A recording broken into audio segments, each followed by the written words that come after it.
Welcome to this class on defining Jewish prayer. Today we're going to be looking at what I consider to be one of the most important sources in order to understand Tefillah, Jewish prayer, and that is the opening sections of the Hilchos Tefillah, the laws of Tefillah, as provided by the Rambam.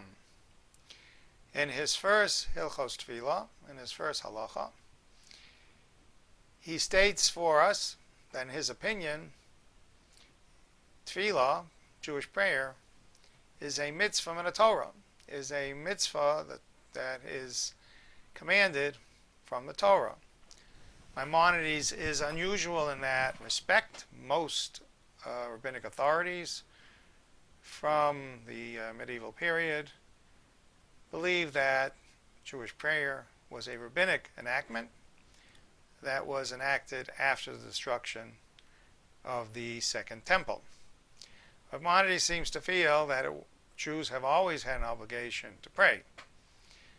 So let's look at how he describes that obligation. It is a positive commandment to pray each day as it is written, and you shall serve God. From divine inspiration, they taught that service is prayer, as it is written, and to serve him with all your hearts. Our sages said, what is service of the heart? That is prayer. And the number of prayers to pray each day is not decreed by the Torah, and the wording of the prayers is not decreed by the Torah, and the Torah does not set forth a set time each day for prayer. So Rambam's definition of what is Jewish prayer from the time that the Torah was given is that at some point during the course of the day, a Jew was required to stop and recite a prayer to God as service to God. But how often during the day is not set forth, so once would be sufficient. And what he should be saying was also not set forth by the Torah, nor was there a set time for that prayer. In the second halacha, which I'll bring up right now, the Rambam gives us a bit of a definition as to what that prayer consisted of. He says, therefore, women and slaves are obligated to perform the mitzvah of praying because it is a positive commandment that does not have a fixed time. But the way to perform this obligation is in this way, that a person should supplicate and pray each day, and should state the praise of God, and that should ask for his needs, that he needs by request, and by supplicating, and then give praise and thanks to God for the good that God bears to him, everyone according to his ability. The Rambam is setting forth a formula. The Jewish prayer consists of words of praise, we call that shevach, words of bakasha, words of request, and hodah, words of acknowledgement. Some go so far as to call it words of thanks.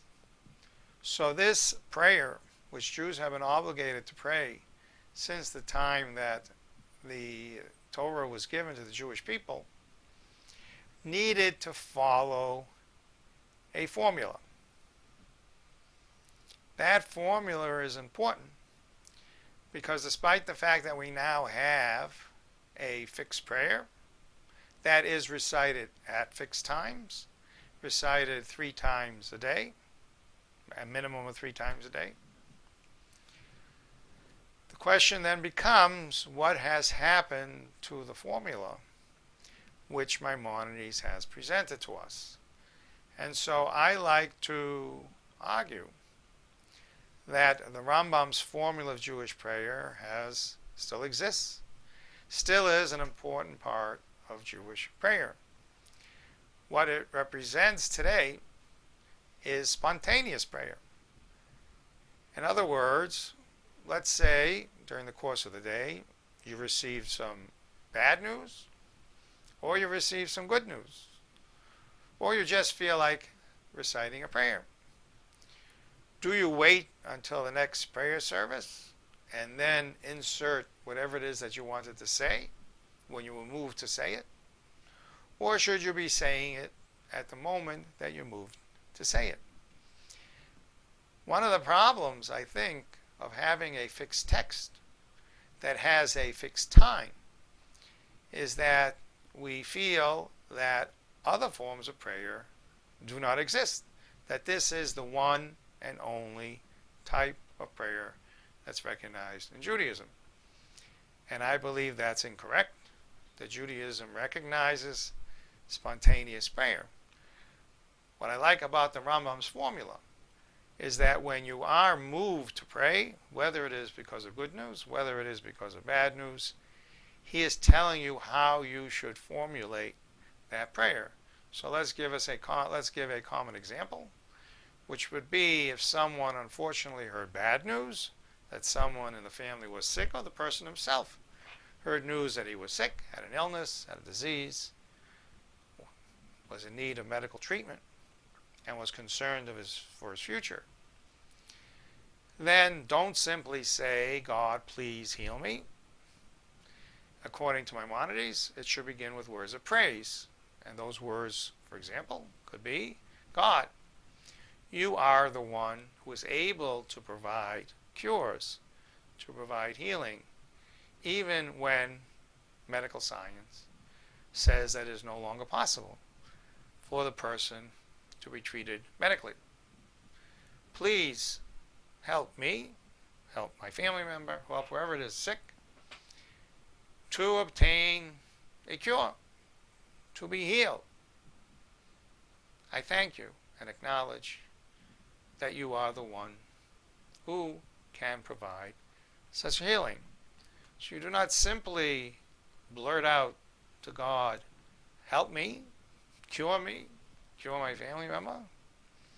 First, state words of praise, then state your request, and then state your words of acknowledgement, your words of thanks. And so, this formula that Maimonides has, it exists today in the standard prayer book, our main prayer that we recite, the prayer of 19 benedictions that we call Shemona Esrei, is built around the formula. And as a matter of fact, I think one of the sources for Maimonides' formula is that he looked at the prayer service that we recite 3 times a day, a minimum of 3 times a day, and he saw how it was constructed.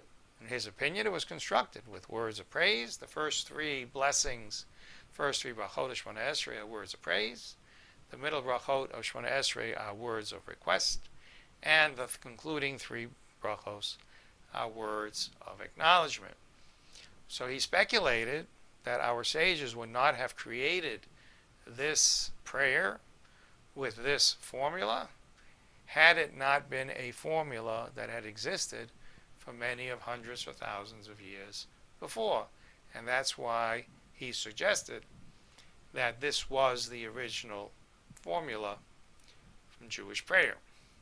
Now, it's important to note that Maimonides was not the first one to believe that Jewish prayer has been a commandment since the time that the Torah was given.